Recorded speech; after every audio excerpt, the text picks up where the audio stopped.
Bonjour, bienvenue dans la série sur la physique des particules.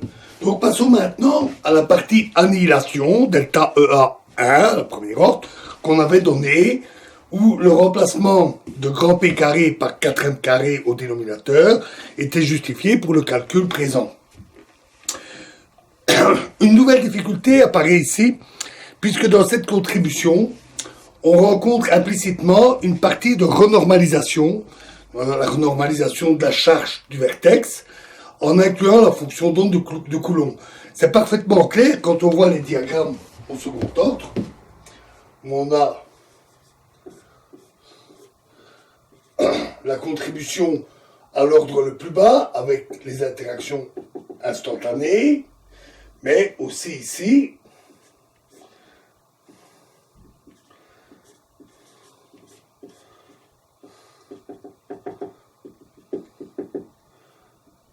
plus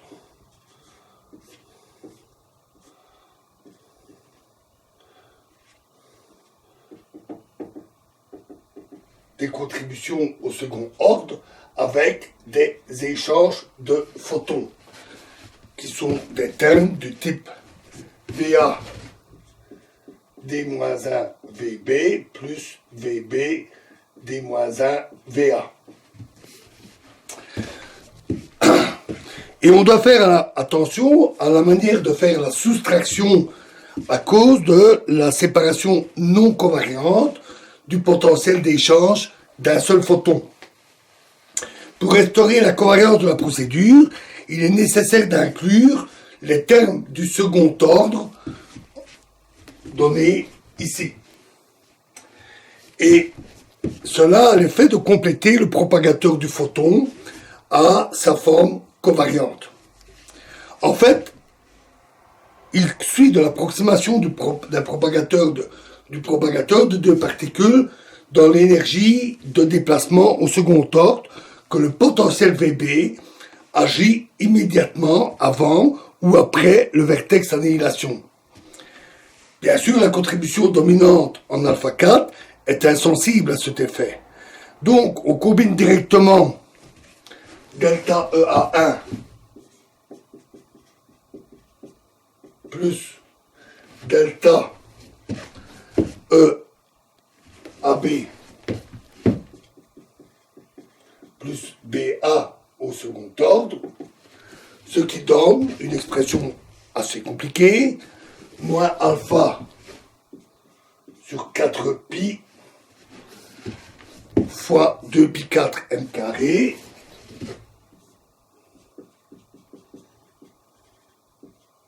fois Z1 carré fois l'intégrale d4p' de la trace de K bar de P' plus delta K bar de P' plus delta K bar prime de P'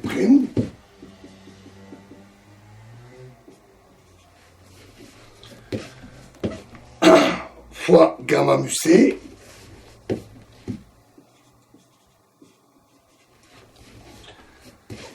fois l'intégrale d4p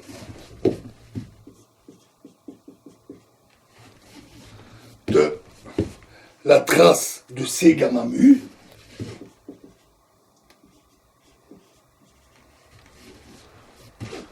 de Kp plus delta Kp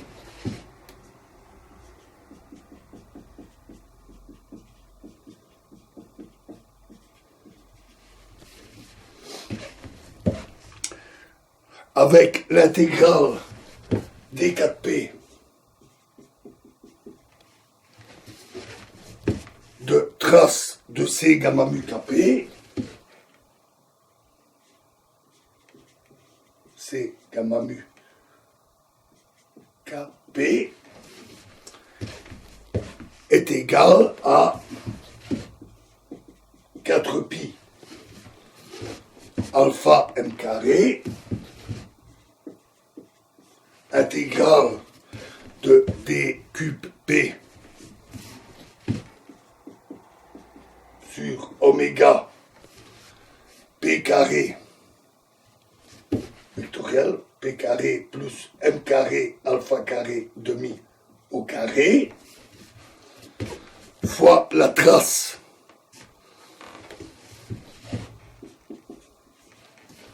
de C gamma mu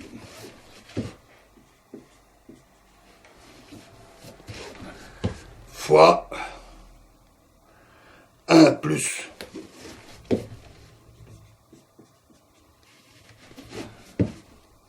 alpha 1 P sur 2M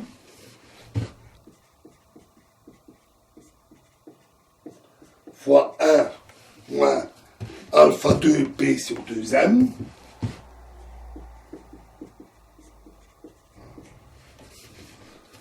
plus P carré sur 4M carré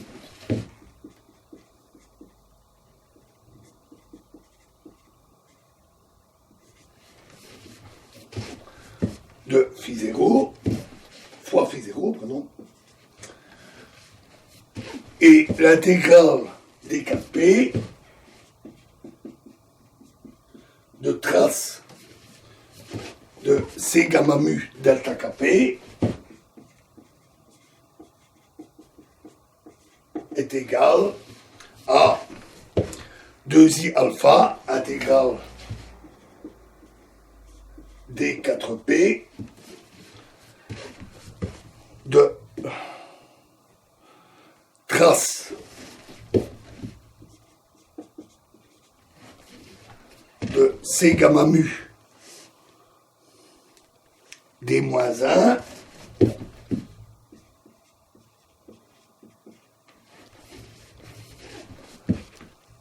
de P grand P fois P0 carré sur P carré en vecteur moins alpha 1, alpha 2 phi 0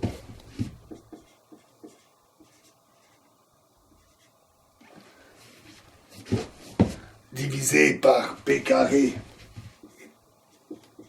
c'est le même ici, c'est la même fraction, P carré moins mu carré plus I epsilon, moins trace de C gamma mu d-1 P0 fois gamma 1 nu gamma 2 nu phi 0 divisé par P carré moins grand lambda carré plus I epsilon. Et on ferme la collade. Donc des expressions assez complexes. Notons que cette fois, dans Kp, nous avons gardé le propagateur libre à deux particules complet. Tandis que phi 0 est toujours, sous-entendu, appliqué le produit xi1 fois xi2 des spineurs à deux composantes qui décrivent la polarisation de l'état. Et ils apparaissent donc comme une matrice sous le signe de la trace. Dans Kp, on a approché la fonction d'onde de Coulomb par sa valeur à l'origine dans l'espace-moment et on a utilisé une coupure infrarouge mu. La normalisation vertex est obtenue comme avant en soustrayant l'expression similaire pour une grande masse de photons lambda. Et enfin, en utilisant la constante de renormalisation Z1 qui est égale à Z1 qui apparaît ici, Z1 qui est égal à Z2 et qui est calculé dans la jauge de Feynman, comme avant, et on avait obtenu Z1 est égal à 1 moins alpha sur 2pi fois ln lambda sur m, grand lambda sur m, plus 2 ln mu sur m,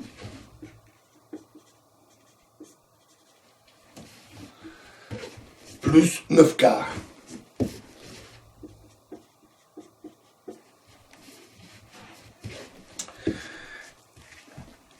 Il a déjà été noté précédemment que seules les valeurs de type espace, du quadrivectoriel, de la polarisation du photon virtuel d'annihilation interviennent, l'indice mu, contribue à la séparation. De plus, la matrice de conjugaison de charge, C égale I gamma 2, gamma 0, c'est-à-dire 0 moins I sigma 2, moins I sigma 2, 0. Cette matrice est impaire dans la représentation qu'on utilise. Ce qui signifie que trace de C gamma fois une expression pour 1, expression pour 2, phi 0, doit être interprétée comme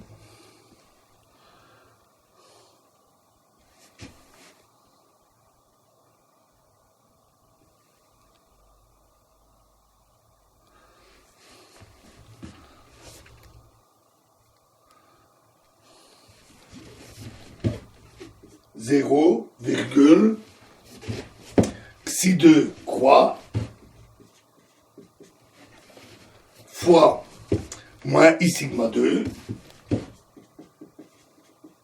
donc un spinner à deux composantes transposées, fois C moins 1 fois l'expression 2 transposée fois C gamma, expression 1, fois si 1, 0, gamma, phi 0.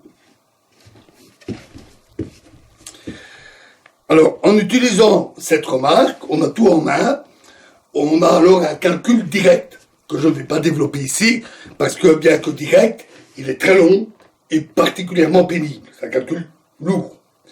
Et il conduit, donc je vous donne le résultat, il conduit à delta EA1 plus delta EAB plus BA2 est égal à pi alpha sur m carré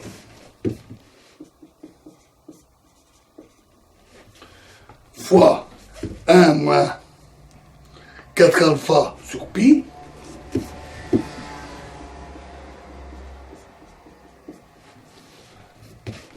fois la trace de phi 0 croix fois gamma c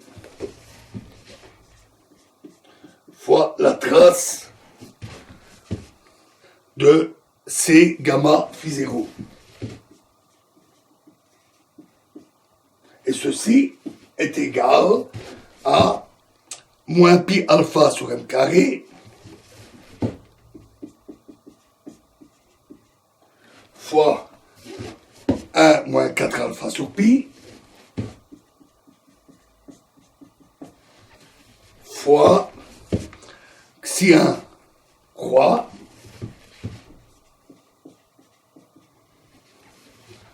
fois sigma, le vecteur bien sûr, fois moins I sigma 2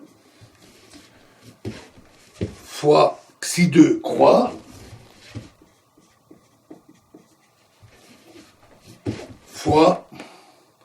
I2 croix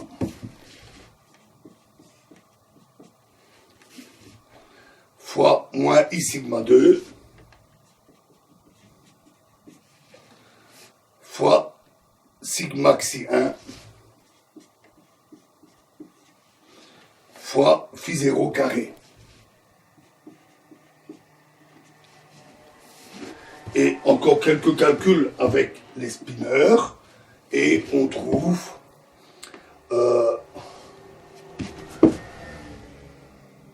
pi alpha sur m carré fois 1 moins 4 alpha sur pi fois phi 0 carré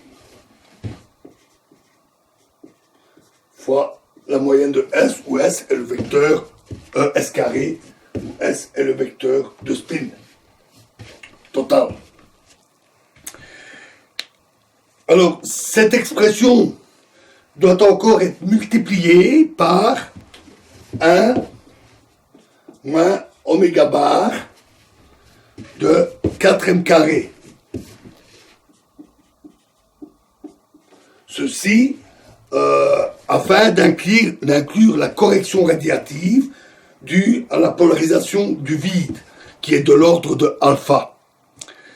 Et dans ce formalisme, cet effet vient du terme au second ordre VA D-1 VA, et oméga bar 4m carré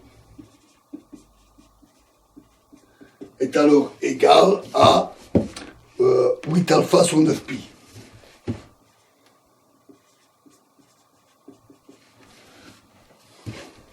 Ce qui conduit à une contribution supplémentaire,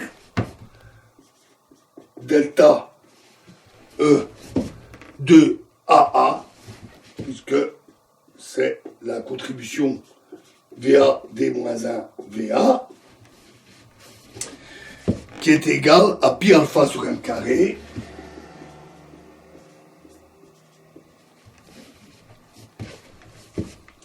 moins 8 alpha sur 9 pi fois phi 0 carré fois moyenne de S carré. Voilà, nous sommes presque au bout. En gros, il reste à rassembler un certain nombre de choses, encore à développer un peu de développement. Nous sommes presque au bout du positronium, et nous verrons donc cela dans la prochaine vidéo. Je vous remercie.